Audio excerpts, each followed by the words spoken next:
Okay, we're live. Thank you. Good evening, everyone, and welcome to the first meeting of 2022 of Mahone Bay Town Council. We have most of our councilors and some staff with us here tonight. Unfortunately, the deputy mayor is not able to join us. Also welcome Stephanie Smits, who is with us from the MJSB. So let's begin by acknowledging that we are gathered today in Mi'kma'ki, the ancestral, present, and future territory of the Mi'kmaq people. Today we gather with the intent followed by the living peace and friendship treaties with respect, cooperation, and coexistence. We do have folks that are able to join us through the YouTube service. And at the end of this meeting, before we go into our in-camera session, we will afford those people an opportunity to ask any question they may have about tonight's proceedings. Okay? Council, you have an agenda that was emailed out to you. What is your wish? Councillor Carfini. Mayor, I'd move that we approve the agenda as submitted. Thank you. Councillor Carver seconds. You've heard the motion. On the question, all in favor? The motion is carried. Let's go to the minutes of the regular meeting of December 14th, 2021, our last meeting of last year. And what would your wish be for that, council? Councillor Burdick moves that they be accepted as presented. Yes, thank you, Mayor. Thank you, Councillor. Do we have a second? Councillor Now. Okay, you've heard the motion, moved and seconded. On the question, all in favor? The motion is carried. Thank you. Let's go to presentations. And we have, as I suggested earlier, we have Stephanie Smits with us from MJSB. So Stephanie, welcome. And over to you, please. Thank you, Mayor Davini and Council. Thank you very much for the opportunity to present tonight. Can everybody hear me well? Yep.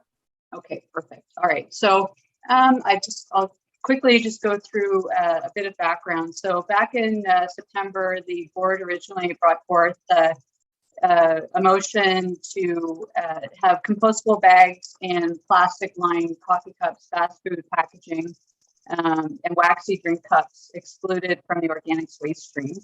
And as I'll show you with a few slides in a minute or so, the reason for that being that there's a lot of plastic contamination associated with these items.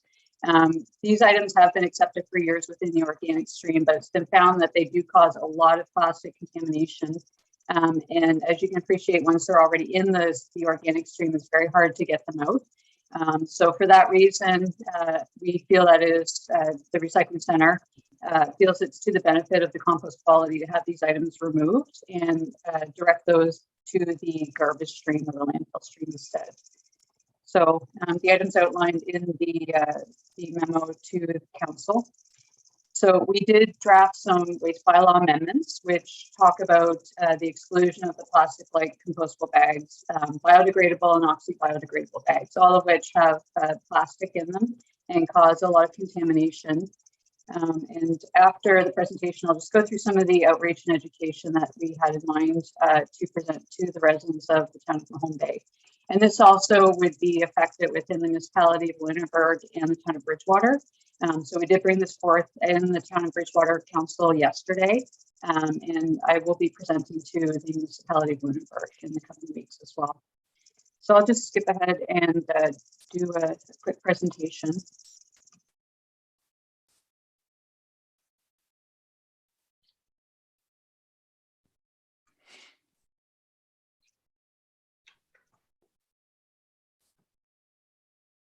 Okay, can everybody see these slides?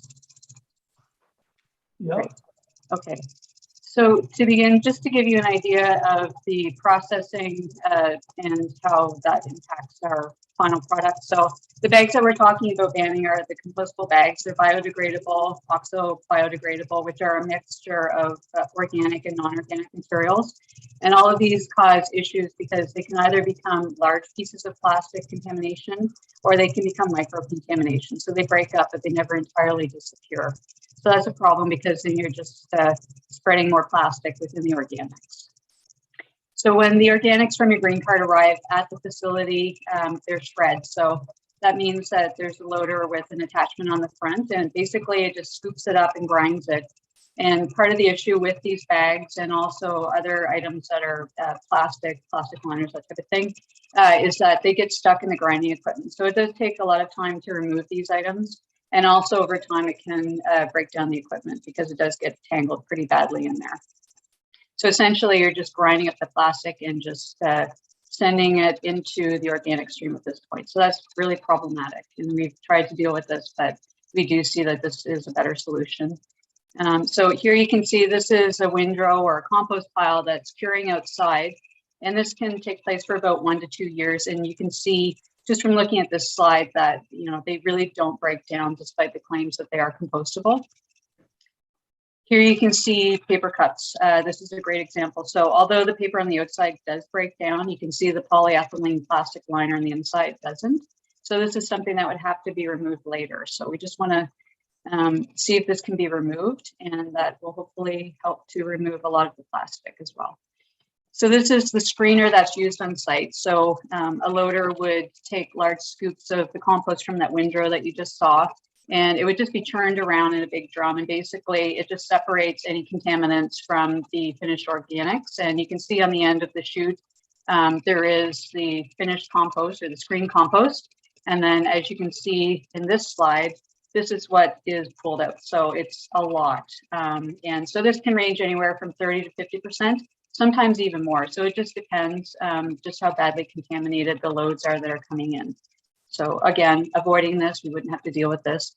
And essentially this goes to landfill. So you're dealing with it, paying for the cost of processing it, and then having to landfill it on top of that. So you're accumulating extra costs basically on your operations.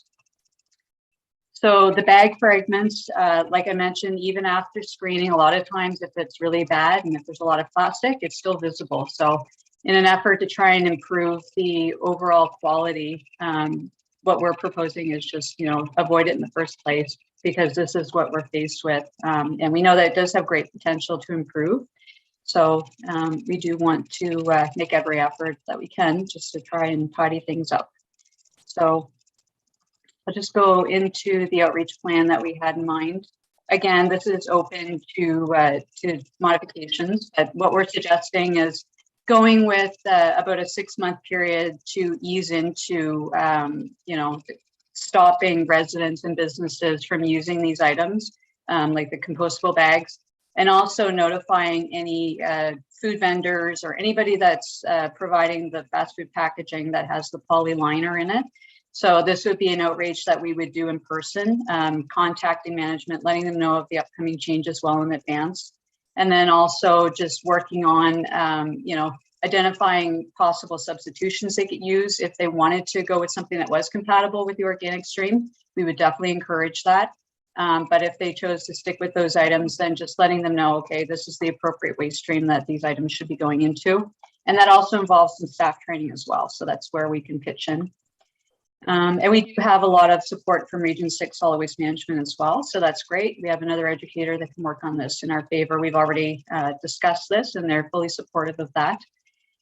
So in that case, we would be working within a 6-month period. So using social media, communicating through radio, and also through newspaper, and just basically using municipal newsletters and those other forms of communication to let residents know well in advance.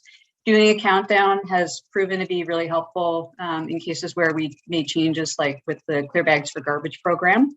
So it's another opportunity just to do a countdown, keep reminding people, okay, this is the date when we're no longer educating, but now if we see it's continuing, we may be in a position to enforce it. So hopefully people will get the message in time, and we'll be making quite an effort to get the word out. Another great option is to provide sample paper liners. So we do have paper liners that we can give out to the public and give samples to businesses as well, letting them know who are some of the suppliers that they can contact right away. So if they need to replace their supply, just providing them with that information and some direction about it. And then, of course, at the curbside, that's really critical because not everybody tunes into social media or even uses internet for that matter. So just doing that through the curbside is very effective as well. And we do get a lot of feedback when we use this approach with people. And then, of course, you know, if worst case scenario, we do identify that there are some situations where it continues, then we'd be in a position of trying to enforce it. So hopefully that isn't the case, like I say.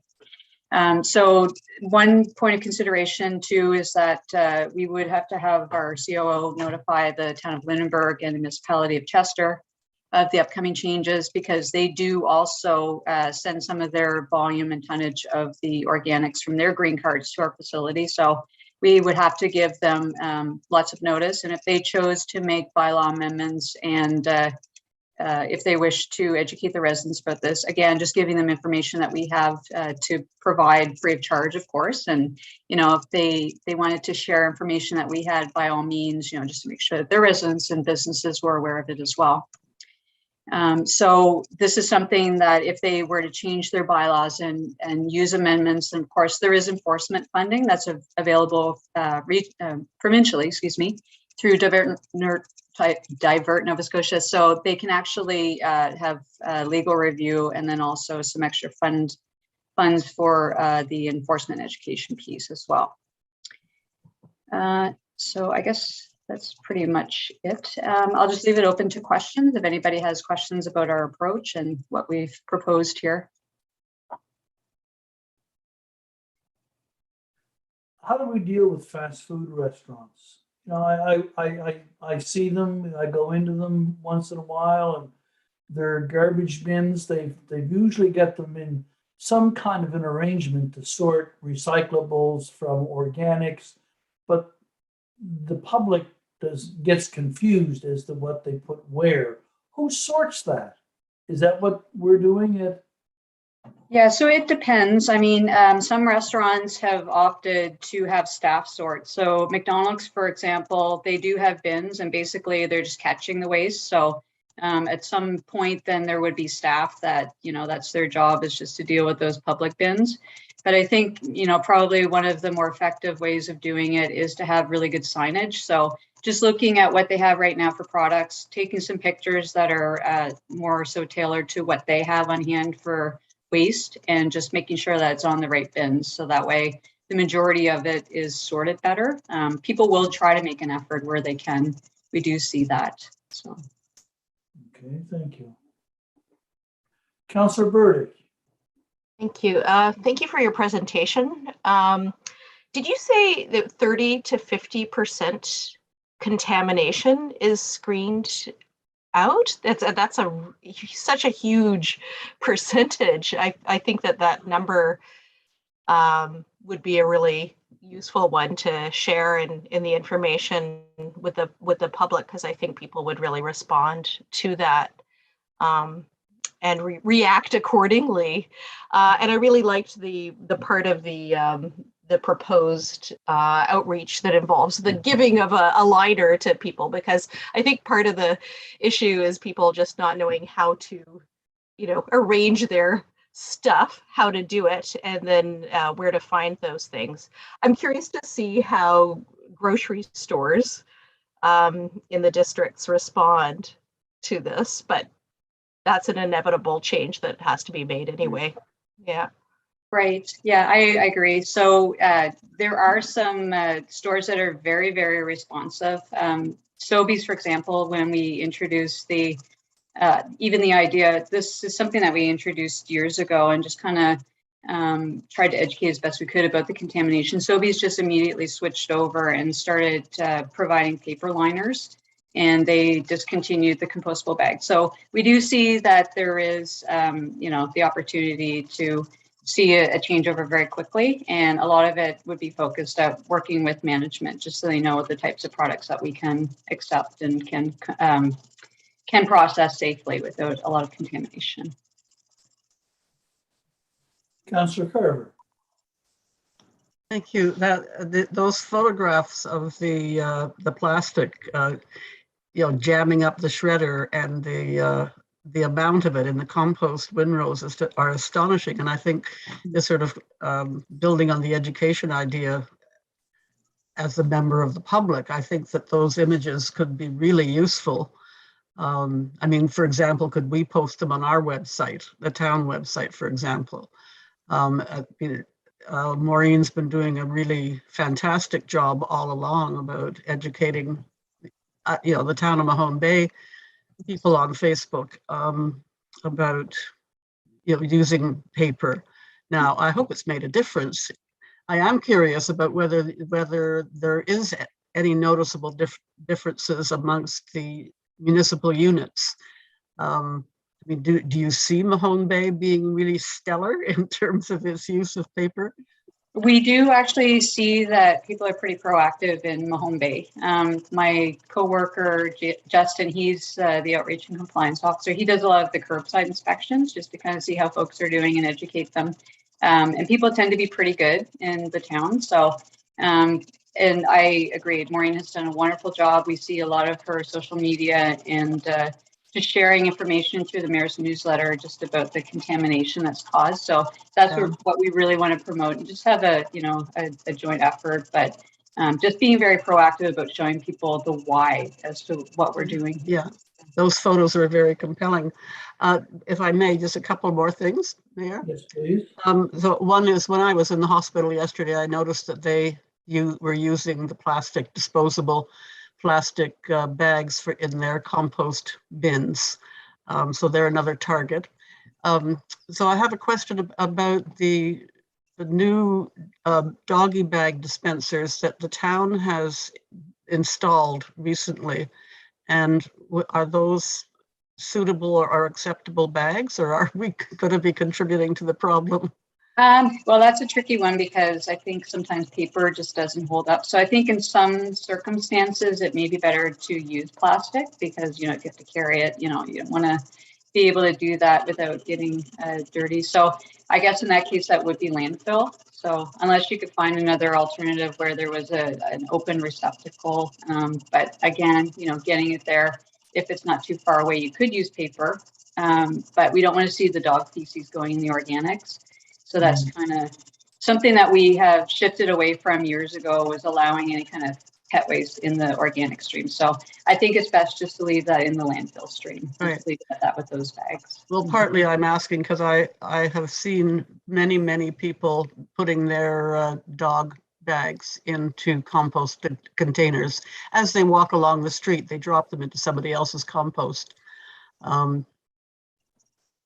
Yes, we do see some of that. Yeah. So I guess in that case, we try to encourage people, remove your bin as quickly as you can from the curb. But again, that comes down to public education. Trying your best to make sure the public is aware of this and just what it can cause for issues for us.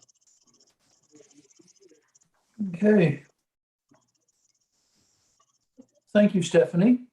Thank We you. appreciate you coming to speak with us tonight, and I'm sure that Maureen, the clerk, will be taking your suggestions to heart, and we will continue to cooperate to educate our citizens around dealing with your garbage.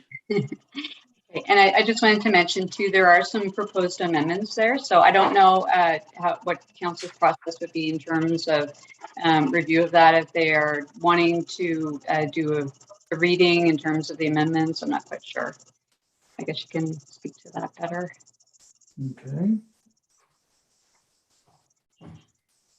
Councillor Feeney. Mayor, I'd move that we provide the documentation that Stephanie provided to the Strategy and Planning Committee to move the suggested bylaw amendments along to the next stage. Okay, thank you. Do we have a seconder? Councillor Burdick seconds that. You've heard the motion. On the question, all in favor? The motion is carried. Great. Great. Thank you, Stephanie. Thank you very much. Having a great evening. Thank you. Okay, let's go to our correspondence file. We've got one piece of correspondence from the Nova Scotia Utility and Review Board from Bruce Kiley about the 2022 municipal boundary review. This is a regular event that happens routinely every few years. CAO, do you want to chime in with a detail or two around what your thoughts were about how this might unfold? Yeah, thank you, Mr. Mayor. So I know I wasn't with the town when this was last on our agenda. This is something that comes back up periodically as a consequence of legislation. We're supposed to go through a review. Municipalities that have boundaries to review, so maybe have, ward boundaries and that kind of thing. Primarily, it's a review of our council size and the number of members on council. And last time around, when we did a review of this, we didn't have our public engagement policy in place, and I know council came up with an engagement plan. So this time around, my recommendation would be that council direct staff to come back with a draft engagement plan to meet our requirements under the boundary review with respect to reviewing council size, and then that'll give council a place to start in terms of discussing if that is appropriate. The only comment I'd offer in that regard is that, we probably develop the plan and have some options if council wishes to carry it out with the current kind of pandemic context. I wouldn't necessarily encourage us to wait indefinitely because it does need to be completed next year. And unfortunately, we don't really know what type of gatherings will be possible throughout the year. So we could develop a plan with some options in mind to ensure that we were still able to move forward. So that would be my recommendation, to task staff with developing a draft engagement plan, hear from the community about the size of the council. Okay, thank you. Councillor Burdick. I would like to make that motion. I did hear some comments last year from a couple of people about the size of the council. So I feel like there'd be at least a few members of the public who would wish to make their opinions. Okay. Do we have a seconder? Councillor Carver. Thank you. I would note that Councillor Carver was involved the last time we did this exercise, and we conducted an IAP2 based exercise that involved 16 citizens. That's who came to the meeting. What was it? Was it the World Cafe exercise, Councillor Carver? A variation of that, yeah. Variation of it, Yeah. yeah. And we had 16 people showed up, and 15 out of 16 voted for the status quo. And at the time before that, the recommendation from council was to go from 6 to 4, and some citizens appealed to the UARB, and they overturned it, and they left it at 6. So be curious to see what happens. And as CAO suggested, if we can get staff to give us a routine or a procedure that will engage our citizens, we'll have a good feel for what the situation might be. Now, Councillor Carver, did you have a comment? Well, I had a question about one of the things that was said in the report or in the application description, and I can't find it now, but the phrase was, it referred to the style of government. Here it is. The style of government should not be decided until adequate public consultation has occurred. I didn't understand what they meant by deciding the style of government. Can somebody, the CAO or mayor, help clarify that? I would take that they're referring to whether or not one has constituencies within your municipality, or if all the members are elected at large. But CAO, you may have a different perspective. Yeah, that would be my assumption as well, that it's with the ward system. And so in particular, the mayor directed at large option like MODL has, or a ward system where the warden is chosen by the council members like Chester has. Those are probably the styles. And I don't think any towns have any deviation from the mayor elected at large situation. Mhm. Okay, thank you. Okay. We have a motion been moved and seconded to request staff to develop an engagement procedure on the question. On that question, all in favor? Motion is carried. Thank you. Let's go to our correspondence for information, and we have 7 different documents. What is your wish, Council? Councillor Wilson. Your Worship, I move that we receive and file items 5.1 through 5.6, leaving 5.7, I think, for some needed discussion. Okay. Do we have a seconder? Councillor Feeney seconds it. The motion is to file 5.1 through 5.6, leaving 5.7 for discussion. And possibly a future motion specifically on 5.7. On the question, all in favor? Motion's carried. Thank you. 5.1 to 5.6 are filed. Let's go to 5.7, a letter from Wayne Hamilton, African Nova Scotian Affairs, concerning the proclamation of African Heritage Month for 2022. Comments? Councillor Wilson, then Councillor Feeney. Yes, Your Worship. The only reason I suggested we leave it out is because of the note that Councillor Carver sent around earlier today about our policies with regard to proclamations. And clearly there's no reason other than the policy not to endorse this thing, but I thought it would be appropriate for council to try and figure out where we land on it with regard to our existing policies. Okay, thank you. Councillor Feeney?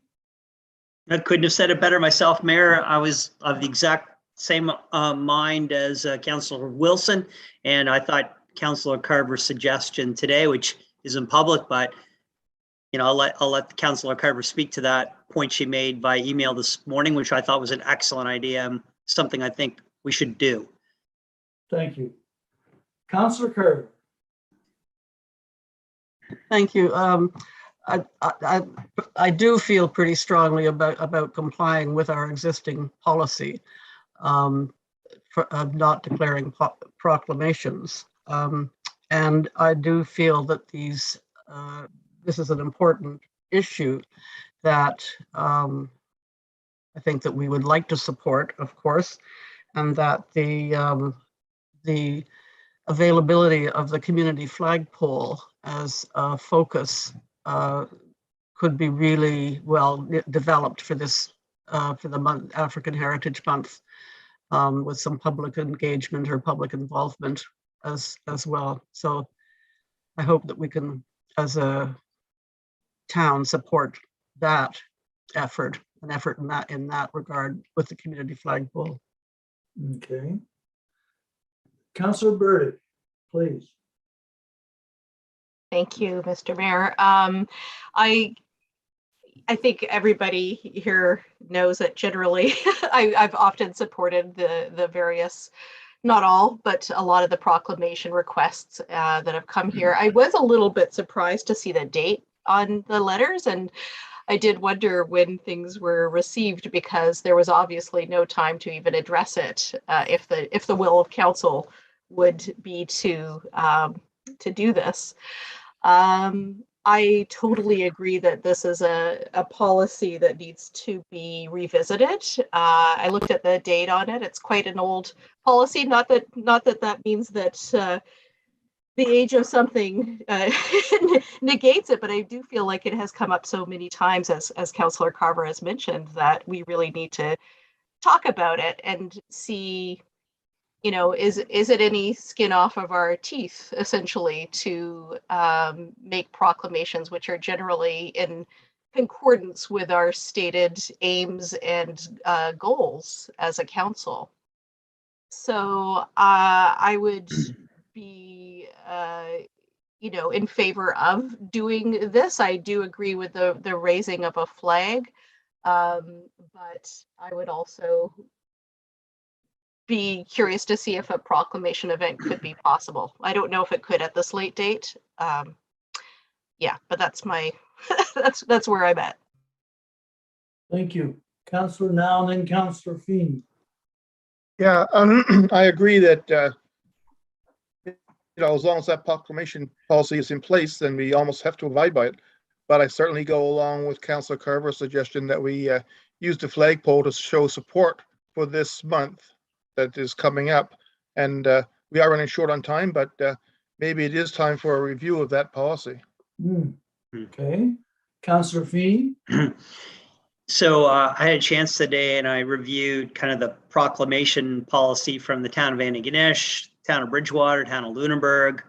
You know, I think that what we've observed, I think over the last 4 or 5 months is on a very regular basis, organizations, either grassroots or political, have requested all communities, ours included, to weigh in on matters via a proclamation.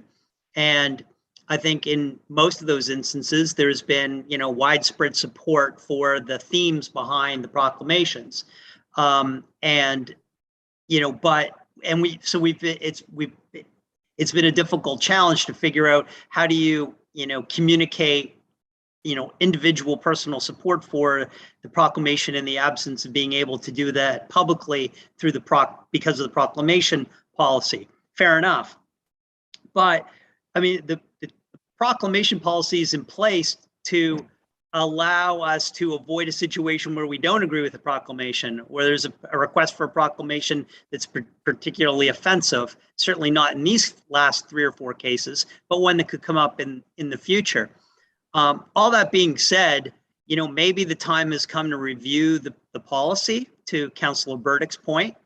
Maybe we should put this, I mean, I think the policies allowed this and former councils to not need to weigh into contentious issues. Councillor Wilson's spoken about this in the past, about some of the challenges we have, you know, whether it be on, you know, the anti-salmon farm file or some other request for a proclamation that's 180 degrees apart from where the provincial or federal government are, and the challenges that could provide us.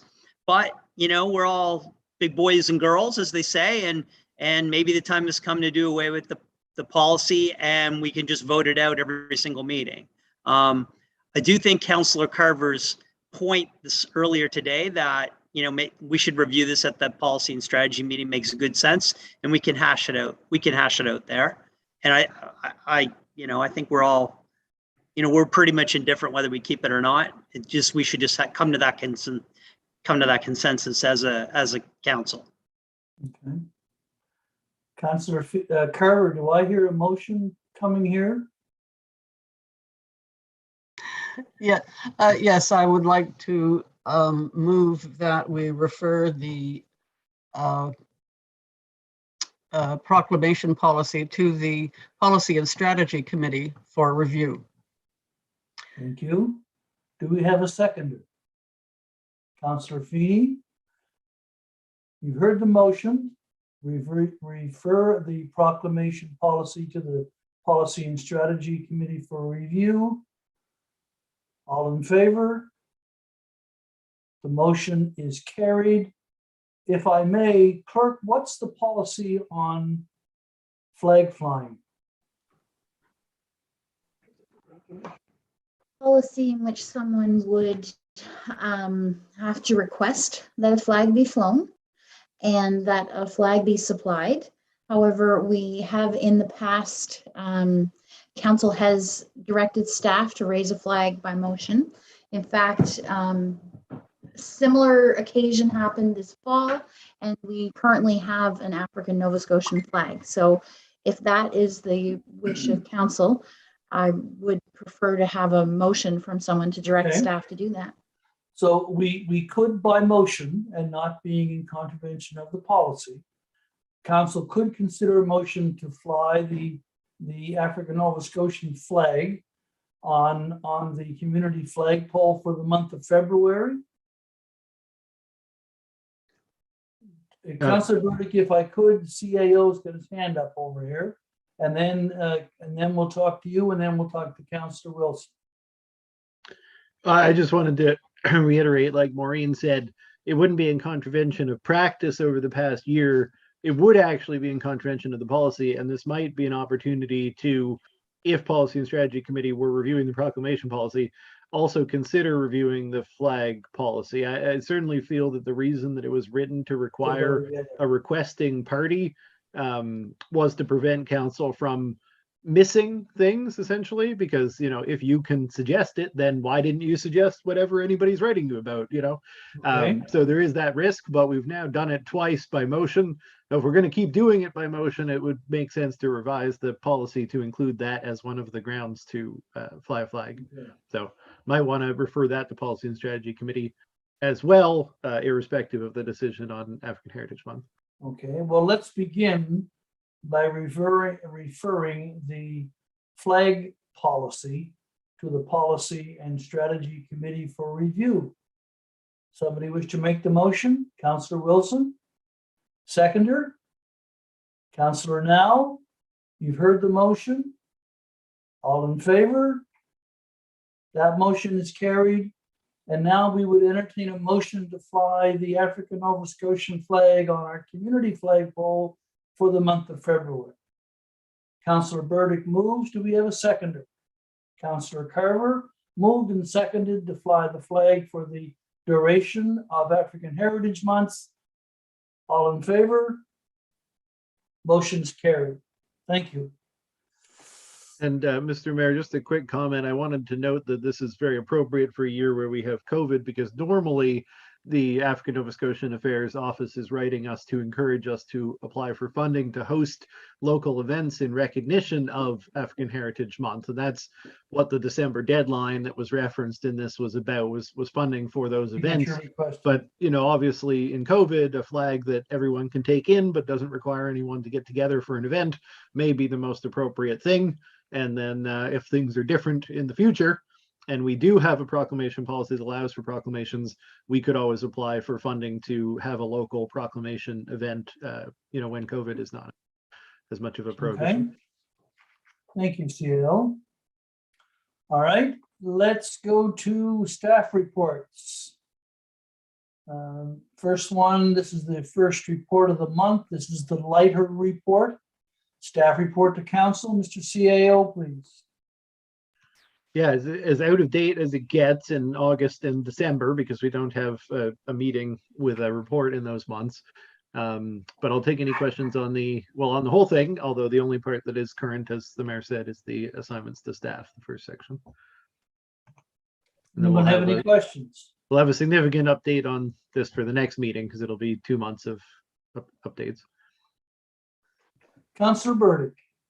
Thank you. It's not really a question, but it is about the accessibility operational plans. And it seems like this is the year where it starts to be really realized. And I'm curious to see how that all plays out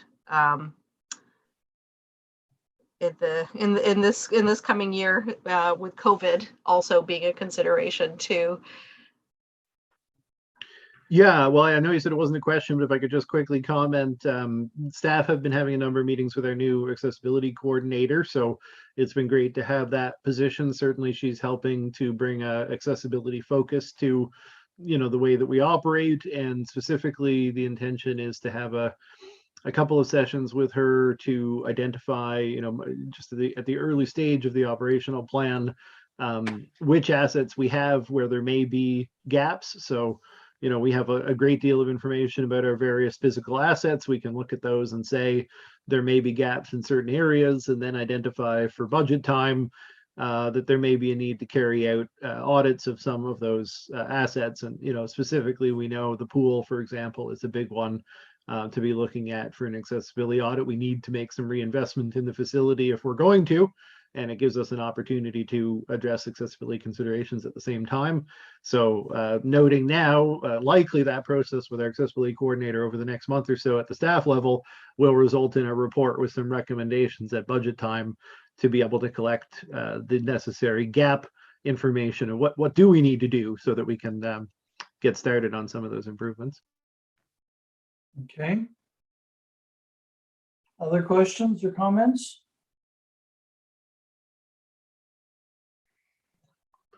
Anyone? And one small example of our coordinator's work with the speed humps that we installed on Claremont and Kinburn, there are standard Transportation Association of Canada guidelines that provide for a range of space on the outside of the speed hump to allow for people on bicycle, for example, to circumvent it. And the guidelines that are specific to accessibility standards recommend using the higher end of that range in consideration that somebody may be on a motorized a scooter or something along those lines, or somebody pushing a wheelchair who needs to stay on the pavement as opposed to going off onto the side. So we actually widened the pavement in a couple of areas to provide that level area to the side of the speed hump. So it's a small thing, but it was very helpful to have that guidance and make sure that we don't create a barrier where somebody might not be able to get over the speed hump, might have trouble with the shoulder. So just a small example. Okay. Thank you. Any other questions?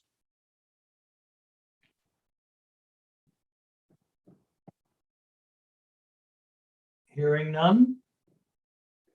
Entertain a motion to receive the report for information purposes. Councillor Feeney moves, Councillor Now seconds. You've heard the motion. All in favor? Motion's carried. Thank you. Let's go to item 6.2, which is a request to discharge the development agreement for 255 Main Street, a property which has recently changed hands, and the plans around it for the property owner are a bit different. CAO, you were the clerk. We're going to discuss this one with us. Well, I don't know. I don't really have a whole lot to add to what Gareth has said here.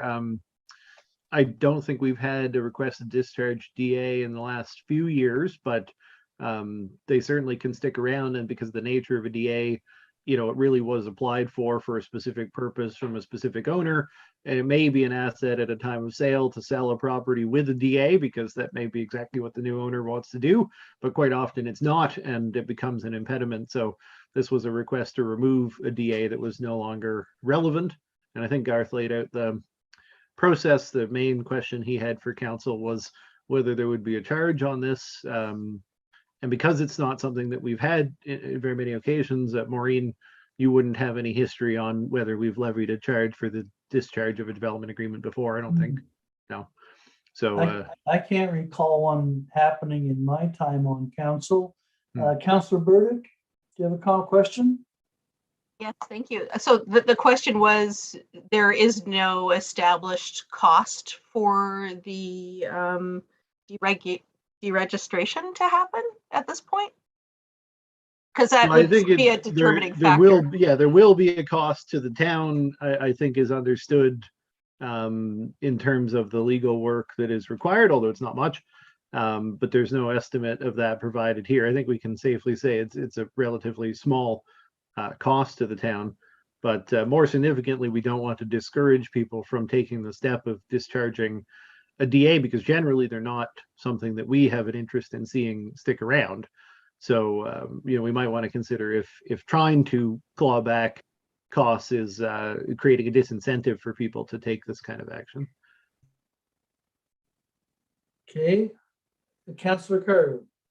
Yes, I'm prepared to make the motion that council direct staff to discharge development agreement MBDA 008 at the request of the property owner, Mahone Bay Developments Limited, and that council directs staff that no fee will be charged for the discharge of the MBDA 008. Thank you. Do we have a seconder? Councillor Burdick seconds the motion. You've heard the motion. On the question, all in favor? Motion is carried. Thank you. Let's go to the 6.3, which is the memo concerning the appointment of the fire inspector. So I think we've had these a number of times. As personnel change, we of course contract these services. So we get advised of a need to appoint different people. Currently, the shared services arrangement between the District of Lunenburg and the municipality of Chester, from whom we technically obtain these services, means that MODL's inspectors need to also be approved to essentially backfill the town. And in the long run, it seems like we're seeing more and more consolidation of this function with MODL in the county. So, most likely we'll just be told by MODL who our inspectors are, and we need to appoint them. Yeah. Thank you. Councillor Carver. Yes, thank you. I do have a question about the role of administrator for dangerous and unsightly properties for the town of Mahone Bay, given that we have recently appointed our CAO to that position. So could we have some clarification on how the new fire inspector, how that role will work for that? Yeah, my understanding is, because this is a relatively new thing on our part to be engaging more directly in dangerous and unsightly administration, but there is an aspect of it which speaks to fire safety, and we certainly defer to the inspector. So essentially, there are some things that we can evaluate at the level of myself, Maureen, and Al, our bylaw inspector, but there are some things where we would turn to Chester and engage their staff, or potentially in that case MODL staff through their agreement, to come in and do an inspection, with respect to a possible concern with fire or building safety. And so those are areas where it could still come under dangerous and unsightly enforcement, but we would be taking their recommendation rather than kind of having a layperson's assessment. So that would be my take on when we would utilize their inspectors versus, much of the time for certainly for any unsightly, and much of the time for dangerous, like an open well, for example, that would be something that Al could assess as dangerous without an inspector. Maureen, you deal with bylaw enforcement. Do you have anything you'd like to add to that, or? I would just to say that honestly, the most practical aspect of this is that even before we got into this regional shared service, we did have staff that were appointed in the partner municipalities, because as Dylan said earlier, to backfill.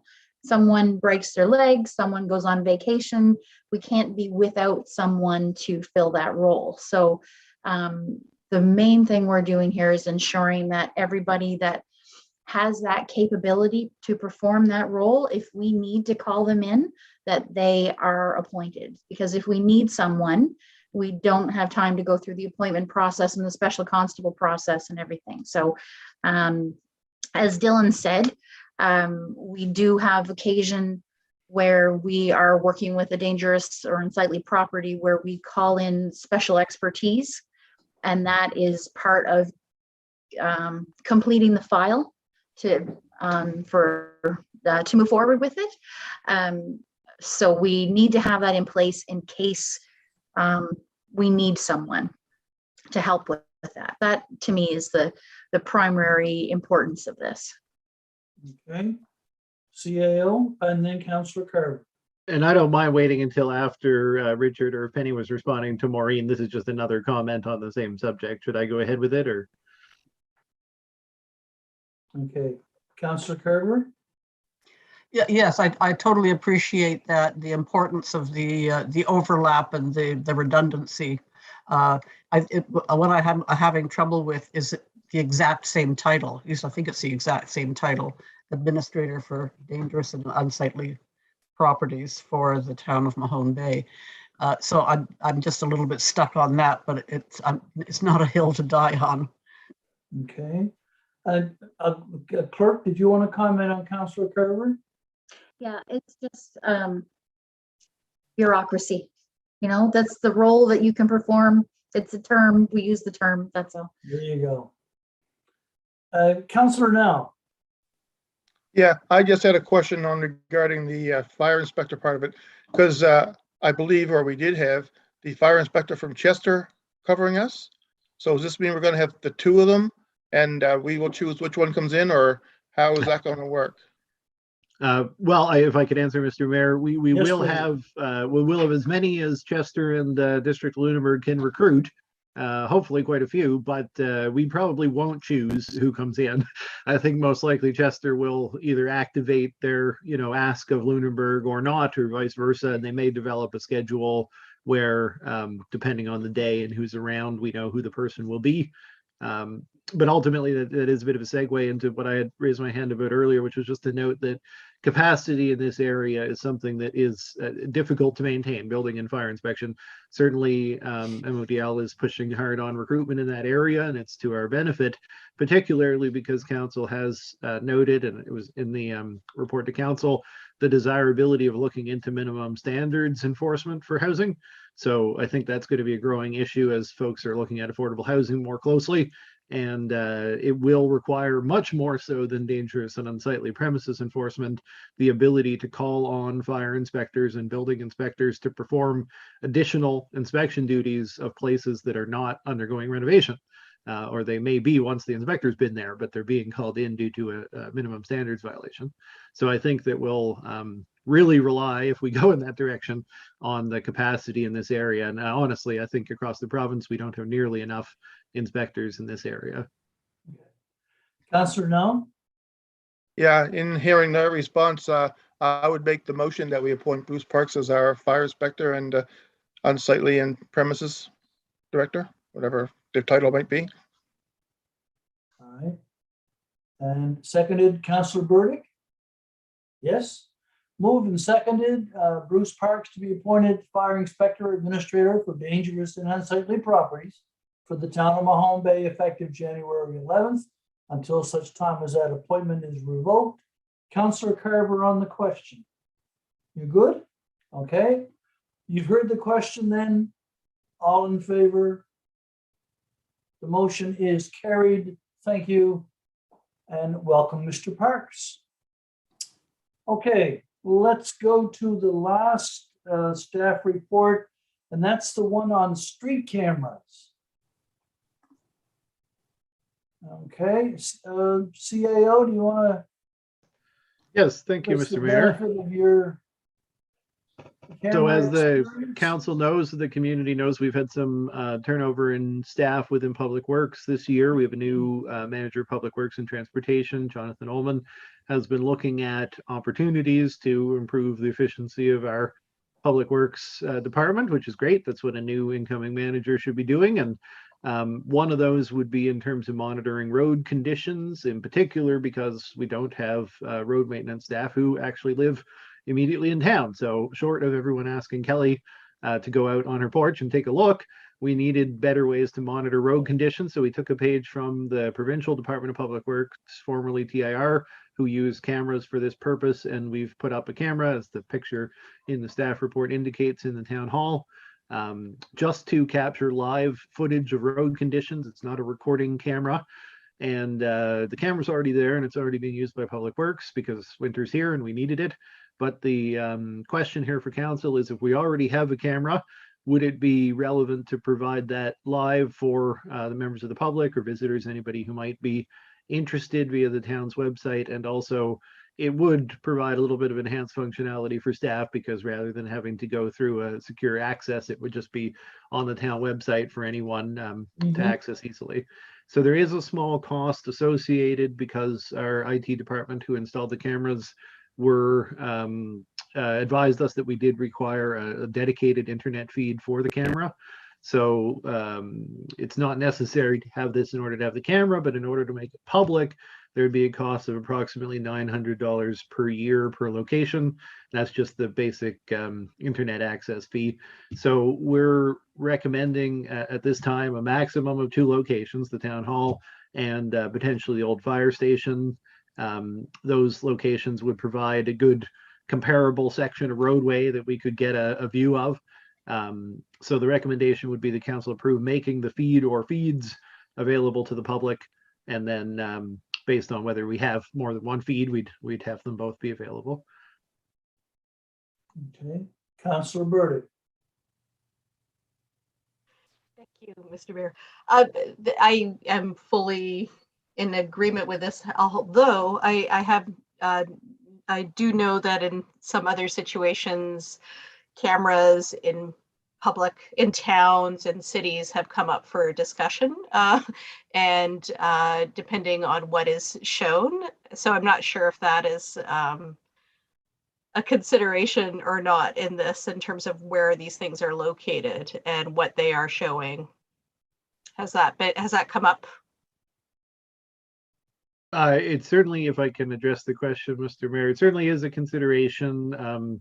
You don't want a camera that captures any private areas, people's backyards, looking directly into windows, that kind of thing. And not recording, as these cameras don't, minimizes the sort of privacy intrusion associated with people wanting to look at what was going on at a certain time, or if they know someone was somewhere. These are only live cameras. Additionally, audio, which these cameras are not able to pick up, is something that is strongly recommended against in terms of public cameras. So we don't have an issue there because there's no audio. I know when we installed the camera down to the waterfront in Shelburne, it did have audio capacity initially, and you could hear some interesting conversations of people because it really picks up what people are saying as they walk down the street. So yeah, I think in this case, we've considered the various elements of a public camera to minimize any intrusion on privacy. Okay. Thank you, Councillor Burdick. Councillor Carter. Yes, that's a really interesting point that Councillor Burdick raised. And I've gone back and looked at the photograph. And in fact, at the dog shop across the road, and it's a private residence on the second floor, which the windows are showing. I mean, is that considered privacy, or could the camera be shifted a little bit? Yeah, we did think about it. I think the consideration was that it is the Main Street facade facing windows of the house, so it's not a window that someone would reasonably expect to have privacy from. So that was our thinking. It would be possible to block. The camera doesn't move, so it would be possible to block off that corner. It would certainly look strange, but it would be possible. Yeah, it's an excellent question. That being said, I'm fully prepared to make the motion that council make the live street camera feeds available to the public via the town's website. Thank you, Councillor Carver. Do we have a seconder? Councillor Burdick seconds the motion. On the question. All in favor? Motion is carried. Thank you. Let's go to, that's the last of those. Let's go to the number 7, council items. And in particular, it has to do with the Climate and Environment Committee, the terms of reference. Those terms of reference had been approved at a meeting. And in particular, we were talking about, this issue was to talk about the membership of the Climate and Environment Advisory Committee. And there's 2 councillors, 2 members of council that would be on this committee. And we're looking, the CAO was also on the committee. I will be honored as an ex officio, but we need 2 members of council to volunteer for the committee.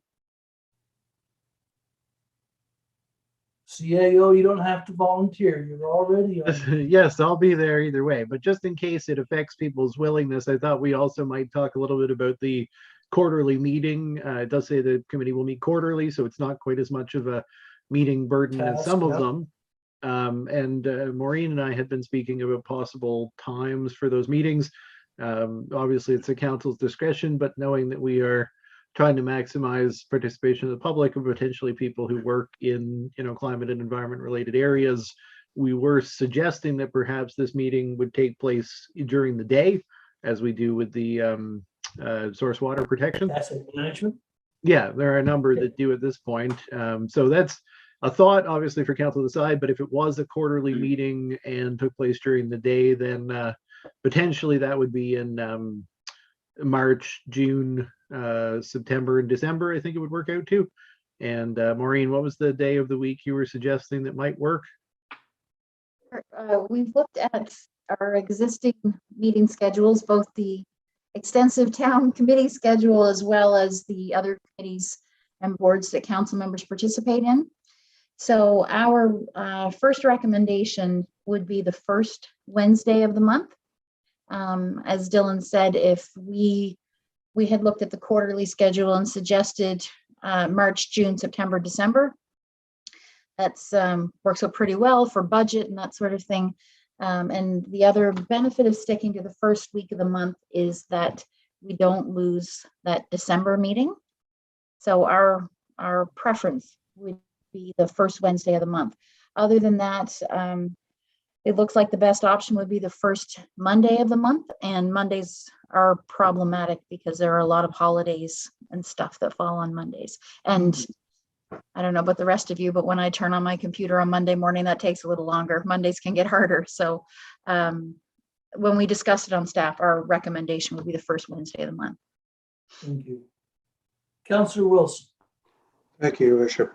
In the absence of any past or foreseeable meetings of either the Riverport Electrical Group, of which I'm a member, or the Transportation Group, of which I'm also a member, I'd be happy to volunteer. Okay. Thank you, Councillor Wilson. Councillor Carver.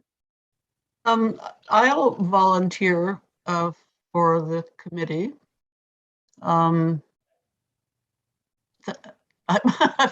Partly because I'm underassigned, I believe, in terms of my committee assignments. So I'm happy to pick up another one. Okay. So Councillor Wilson, Councillor Carver have volunteered to be the council members on the committee. And we tentatively have struck March, June, September, December, the first Wednesday of the month as the day to meet. The actual time is to be confirmed, but we anticipate during the daytime, clerk? Okay. So now there would be a call for citizens who may be interested to participate in the committee. And if I can read from the policy, may include stakeholders from areas of the municipality of the district of Lunenburg abutting the town, or members of academic or nonprofit organizations with an environmental mandate. Is that qualification for members of an academic or nonprofit organization with an environmental mandate, is it an and situation? So whether they are in the town as a citizen, or whether they live in an area of MODL that abuts the town, they would also have to be?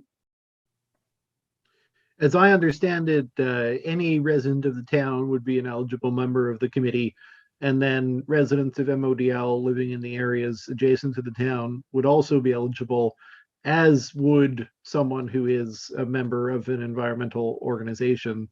So that might mean, and council discussed when we designed these last meeting or whenever that was recently, that somebody at Dalhousie who specializes in an environmental area as an academic might, with no Mahone Bay residency at all, potentially serve as a member of the committee. caveat here is that the majority of voting members on a committee must remain residents of Mahone Bay. So with the two councillors being voting, and that applies to all town committees.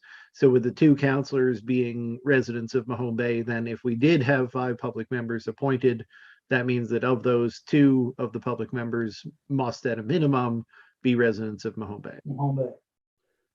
Councillor Wilson, you have your hand up. Yes, Your Worship, it was a tentative hand, but I was wondering if it would be appropriate to send whatever documents you have in soliciting membership to the Coastal Action Foundation. They live in, the organization lives in town. I think several of the employees of the organization live in town, and they have a vested interest in everything to do with climate in this area. Okay. Clerk, you would endeavor to ensure that Coastal Action got the necessary material? We can do that, certainly. Also, our plan is to put a little blurb about this committee in the next edition of the newsletter so that people Yep. know what it is, sort of increase that awareness. Certainly that particular organization will be bombarded by it as the fact that they are within the town of Mahone Bay. So definitely we will. Okay. And Martha's the staff resource of the committee, of course, and she works closely with Coastal Action. Councillor Burdick. Thank you.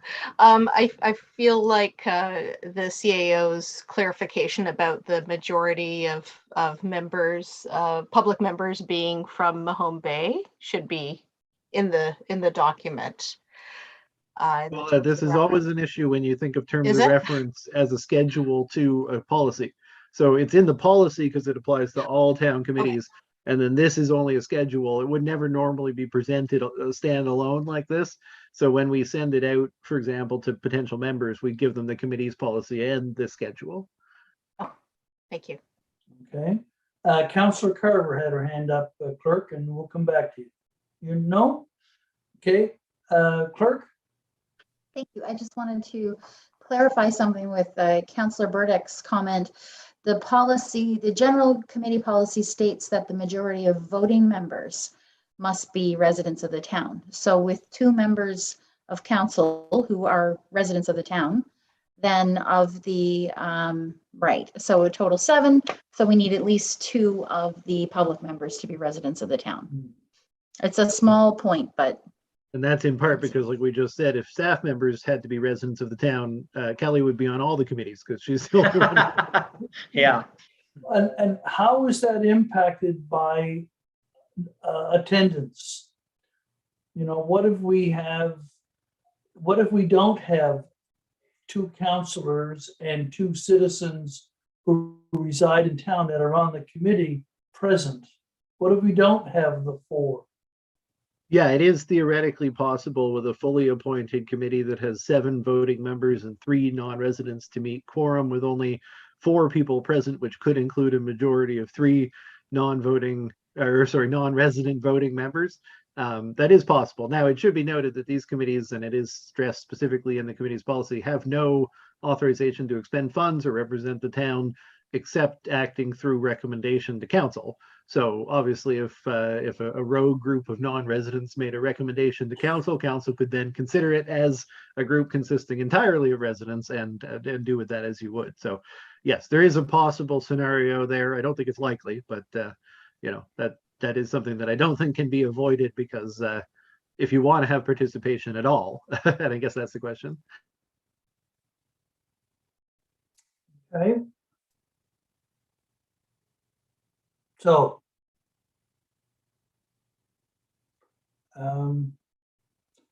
we should have a motion to recognize the 2 councillors who are going onto the committee, and also to direct staff to advertise and recruit for other members of the committee. Councillor Now? I would make the motion that Councillor Wilson and Councillor Carver represent council on that committee, and that the staff put out a notice to recruit the other potential five members of the committee. Thank you. Do we have a seconder? Councillor Feeney seconds. On the question. All in favor? The motion is carried. Thank you. That's it for council items. Let's go to section 8, the committee reports. The first report is the Heritage Advisory Committee. Councillor Feeney. Mayor, there's one item. Maybe I'll make the motion and then just speak to it if you would indulge me. And I'd move that I'd move that council complete the municipal heritage registration process for the town hall that's located at 493 Main Street. Okay. Seconder, Councillor Burdick. Okay. And just to speak to that, Mayor, as you know, a number of years ago, maybe let's call it 3, it came to council's attention that some of the final completion of the legal work associated with the heritage, municipal heritage registration for the town hall had yet to be done. And at that time, we were still in flux with the long-term plans for the town hall. So it kind of fell off the table as we figured out what to do next. Now that we've completed our recent renovation, I think breathed significant new life into the building, as well as made a number of decisions around those renovations that had a high degree of sensitivity around the heritage value of the building. I think at this point, I think there's a consensus in the community and around the council table that the town hall is going to be, a town municipal government building for the foreseeable future. And therefore, I think it makes sense for us to continue on with the ratification of that municipal heritage designation and just get the final legal work done. Okay. Is there a motion in there somewhere, Councillor Feeney? I think it was made before the preamble, Mayor, and seconded by Councillor Burdick to proceed. Quite right. And I mean, I'm not sure, but the CAO may want to weigh in on the next steps, but I assume it's just a matter of having the final legal work proceed. Yeah, I mean, my understanding is that we had prepared everything necessary to file with the province. So if this motion goes through, I think that's what we would do. Now, I note that there's been 1 or 2 of these hanging around on assignments to staff for a while. So I do believe that it takes a little while for that filing to actually go through and Kelly to get confirmation of that to then list it on our website and that type of thing. So it may not happen immediately, but I don't think we need anything else to go ahead with it, except for this motion. Thank you. You heard the motion, duly seconded. On the question. All in favor? Motion is carried. Thank you. That didn't take long. That was only how many years to get to that? Good one.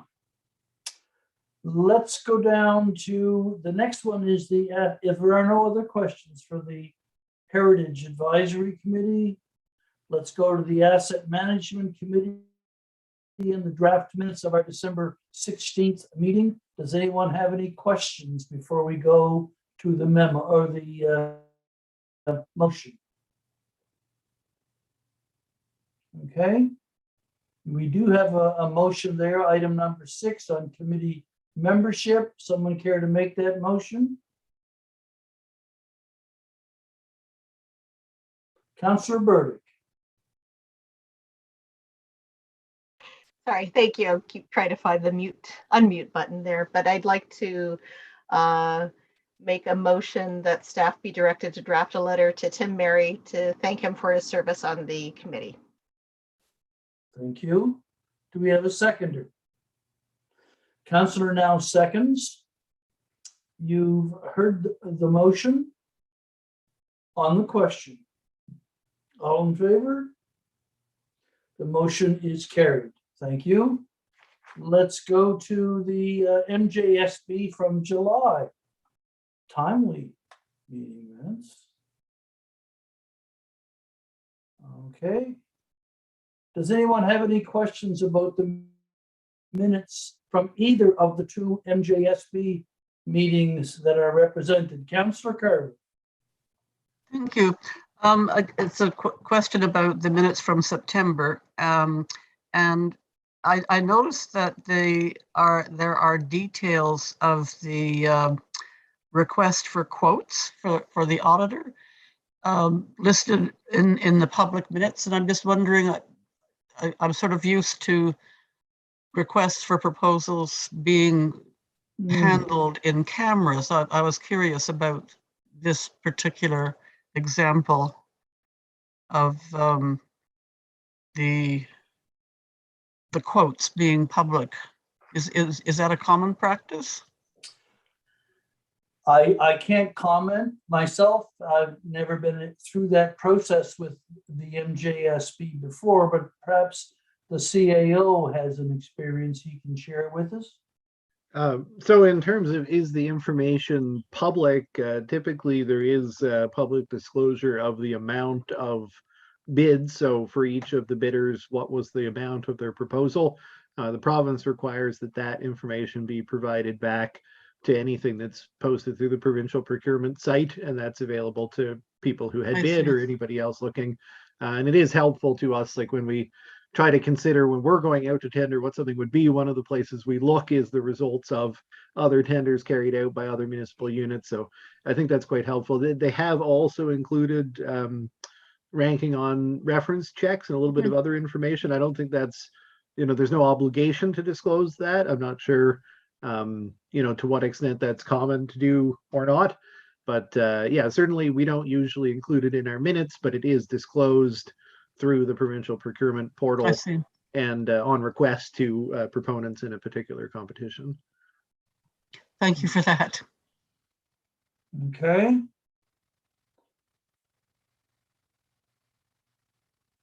Okay, and there's no motion for those minutes. Okay, Councillor Carver.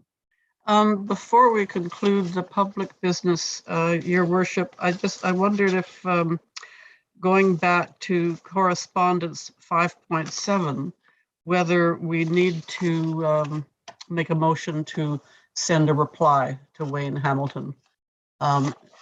Do we think that a reply is required?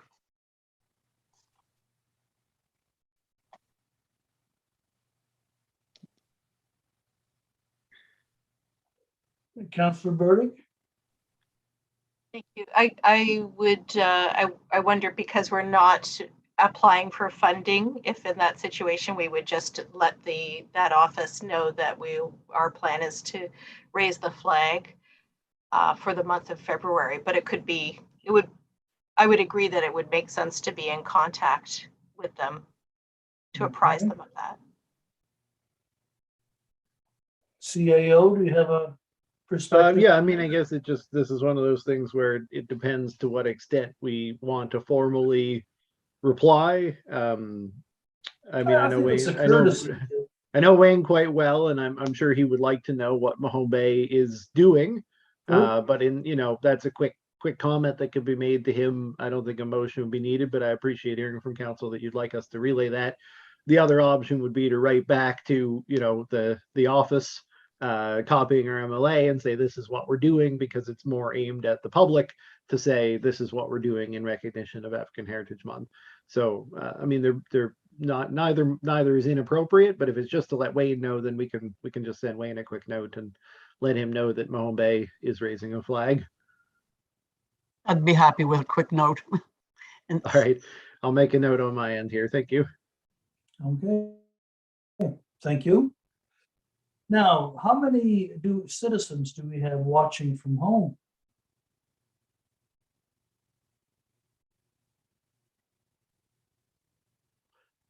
You're on mute, clerk. Sorry, I didn't click the mute hard enough. Pardon me. We have 7 people watching right now, but we have no questions.